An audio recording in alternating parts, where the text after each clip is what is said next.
2 वर्षांआधी मी terrace गार्डनिंगची सुरुवात केली। त्यावेळी काहीच झाडं टेरेसवर लावलेली होती आणि या मान्सूनमध्ये आम्ही आमचे टेरेस गार्डन अजून मोठे करायचे ठरवले आहे। तसे कामही सुरू केले। बरीचशी झाडं या 2 वर्षांमध्ये अगदी रूटबाउंड झाली आहेत। त्यामुळे झाडं शिफ्ट करताना बरीच मेहनत घ्यावी लागत आहे।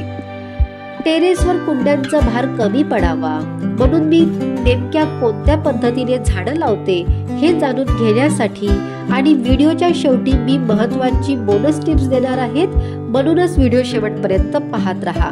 नमस्कार, मी Amruta. Welcome back to Amruta Dhavare channel. 2 वर्षाआधी काही झाडं मी थर्माकोलच्या बॉक्समध्ये लावली होती, टेरेसवर वजन कमी राहावे म्हणून। परंतु आता या बॉक्स मधली झाडं शिफ्ट करताना ती इतकी रूटबाउंड झाली आहेत की शेवटी मला हा बॉक्स तोडावा लागला आणि याच थर्माकोलच्या तुकड्यांना अगदी फेकून न देता याचा वापर कुंडीतल्या ड्रेनेजसाठी वापरला तर? ही इको फ्रेंडली आयडिया मला सुचली आणि तसे करूनही पाहिले। याचे फायदे काय तर पाण्याचा योग्य निचरा होतो, कुंडी हलकी राहते, मुळांना हवा मिळते आणि जास्त माती वापरण्याची गरज नाही। झाडं लावताना कुंडीला भरपूर ड्रेनेज होल आहेत अशीच कुंडी निवडायची। त्याच्या तळाशी व्यवस्थित हे थर्माकोलचे तुकडे ठेवायचे। तळाशी असलेल्या छिद्रांना व्यवस्थित झाकायचे आहेत। त्यावर 25% भरपूर पानांचा लेअर टाकायचा, जेणेकरून मे महिन्याच्या कडक उन्हातही आतमध्ये मुळांना पानांमुळे थंडावा मिळत राहील।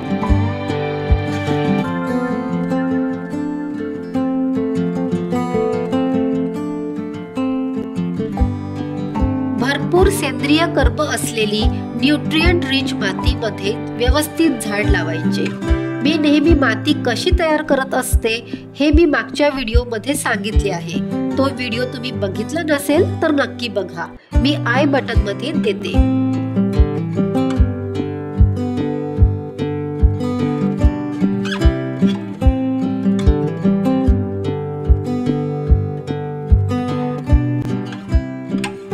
आणि शेवटी महत्त्वाची बोनस टिप म्हणजे भाज्यांच्या कुंड्यांमध्ये किंवा फळभाज्यांच्या कुंड्यांमध्ये थर्माकोलचा वापर टाळा। जर थर्माकोलमुळे काही केमिकल्स मातीमध्ये मिक्स होत असेल तर ते टाळलेलेच बरे। याऐवजी आपण फुलांच्या झाडांसाठी किंवा काही शोभेची झाडं असतात त्यासाठी मात्र नक्की वापर करू शकतो।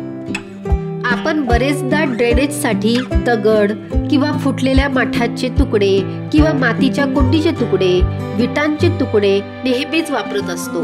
पण जर असे थर्माकोलचे जे बरेचदा ऑनलाईन डिलिव्हरी पॅकेजेस मध्ये आपल्याकडे येत असतात, हे फेकून न देता त्यांचा वापर आपण सहज गार्डनिंग मध्ये करू शकतो। तेव्हाच खरं तर इको फ्रेंडली गार्डनिंग होऊ शकते।